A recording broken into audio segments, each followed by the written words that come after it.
Hello দর্শক ভাই বোনেরা। তো আজকে আমি একটা বাস্তব গল্প আপনাদের সামনে তুলে ধরবো। তো আশা করি ভালো লাগবে ইনশাল্লাহ ভালো লাগবে। তো সেটা হয়েছে আমার বান্ধবীর একটা বাস্তব গল্প, একবারে বান্ধবী, আমার খুব কাছের বান্ধবী। তো একদম বাস্তব একটা গল্প, তার এই গল্পটা আমি বলতেছি, আপনারা শুনবেন মনোযোগ সহকারে, ভালো লাগবে। তো শুরু করলাম আমার সেই গল্পটা। তো আমার বান্ধবীর নাম হয়েছে রিয়া। প্রথমে তার নামটা বললাম। আমার বান্ধবীর নাম হয়েছে রিয়া। তো তারা 3 বোন ছিল, সেই বড়। তার মা ছিল, তার মা মারা যাওয়ার পরে তার বাবা আর একটা বিয়ে করছে। তো তার সৎ মা ঘরে আসছে। তো সৎ মারা তো কিরকম এটা আপনারা কম বেশ জানেনি। তো তার বাড়ির পাশে, মানে কিছুক্ষণ দূরে আর কি, একটা ঘাট আছে। তো এখানে মানে মেয়েদেরকে নিয়ে অনেক কিছু ব্যবসা হয় আর কি, দৌলতদিয়া ঘাট বলে। তারপরে এখান থেকে একজন লোক গেছিল তার বাড়ির পাশে কিসের জন্য জানি দোকানে চাটা খাইতে নাকি খাইতে। তারপরে তার দেখা পছন্দ হয়েছে, তার মার সাথে আবার তার পরিচয়। সে জানতে পারে যে তার সৎ মা করে। তারপর তার সৎ মার সাথে সে যে কথা বলছে যে এমন এমন অনেক টাকা দিব, তোমার ক্যাশ টাকা তোমার মেয়েটা দিয়ে দাও, মেয়েটা তো সেই দেখতে সুন্দর।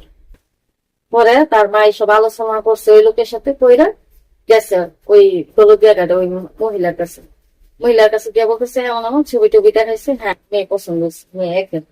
পরে বলতেছে মেয়ের বিয়ের সাথে হয়েছিল, না মেয়ের বিয়ের সাথে হয়েছিল, ছোট মানুষ। তারপরে ওই লোকে বলতেছে যে আপনারে 2 লাখ টাকা দিবেন। ওই লোককে কত নিব এটা হচ্ছে অন্য কথা।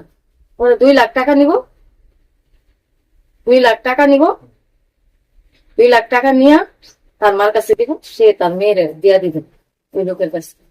তারপর তার মা কি করছে, মেয়েরে বুঝাইছে যে মারে আমরা তো গরিব মানুষ, খাইতাম পাই না, তোরা 2টা বোন আছে, 2টা বোনের ভবিষ্যৎ আছে, পড়ালেখা করাই তুই।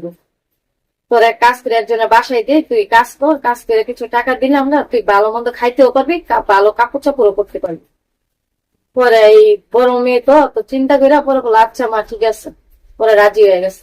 তো কি কাজ এটা তো আর মেয়ে জানে না, মেয়ে তো মনে করছে বাসা বাড়ির কাজটা করো না তো এটাই। পরে মা নিয়ে গেছে, মা নিয়ে যায় সুন্দর করে মেয়েরে দিয়ে আসছে দৌলতদিয়া গানে ওই মহিলার কাছে। ওই মহিলার কাছে দিয়া ক্যাশ 2 লাখ টাকা নিয়ে সে চলে আসছে। চলে আসার পরে যেদিন চলে আসছে এদিনই 2-3 ঘন্টা পরে মেয়েরে বলতেছে তুমি ফ্রেশ ট্রেশ হয়ে রেডিও, তুমি কাজ করবো। পরে মেয়ে সুন্দর করে গোসল টোসল করে রেডি হয়েছে, মেয়ে আর জানে না কি কাজ। পরে হঠাৎ করে একজন লোক আসলো আয়সা বলতেছে যে কাজ করতে গেছে আর কি, যে কিরকম রেট। বলতেছে 500 টাকার মেয়ে আছে, 1000 টাকার মেয়ে আছে, 200 টাকার মেয়ে আছে, 300 টাকার মেয়ে আছে। পরে বলতেছে আচ্ছা ঠিক আছে আপনি আমার মেয়েগুলা দেখান, আমি মেয়েগুলো আগে দেখি। পরে মেয়েগুলা দেখছে, দেখার পরে রিয়ারে দেখা তার পছন্দ হয়েছে।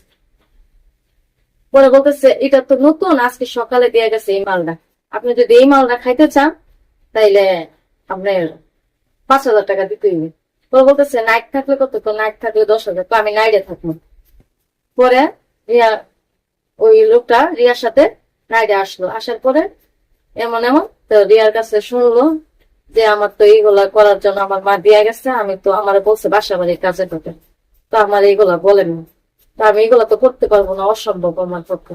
পরে বলতেছে আচ্ছা ঠিক আছে সমস্যা নাই, তুমি ইয়ে করো, আমি এটা বুঝতেছি। পরে ওই মহিলার সাথে কথা বললো ওই লোকে যে শুনেন, আমি তো হ্যাঁ এরকম এরকম হ্যাঁ সাথে আমি কাজ করবো। পরে বলছে 10,000 টাকা দিতে হইব।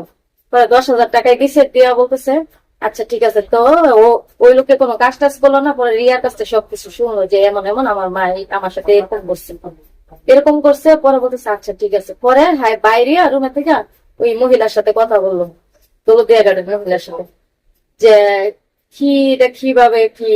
পরে মহিলা সব কাহিনী বললো, আর সৎ মা এরকম এরকম করছে। পরে বলতেছে আমি তো ব্যবসা করার জন্য আনছি, 2 বছর ব্যবসা করবো হারে দিয়া আমি 2 লাখ টাকা দিয়ে আরে কিনছি।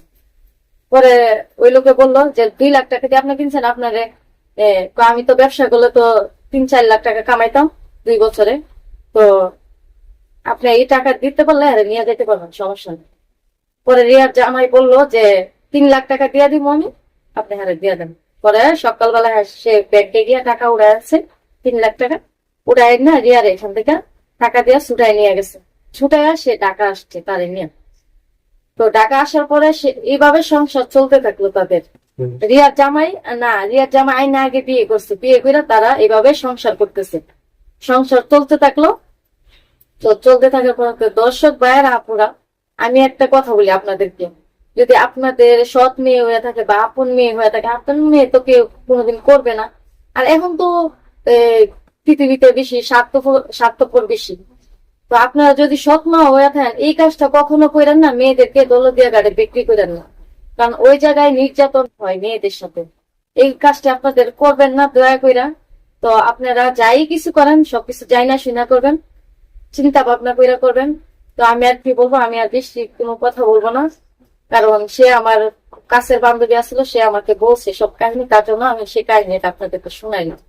তো আপনারা আর এই কাজটা করবেন না দয়া করে। তো সেই অনুযায়ী আপনারা ভালো থাকবেন, সুস্থ থাকবেন। আল্লাহ হাফিজ।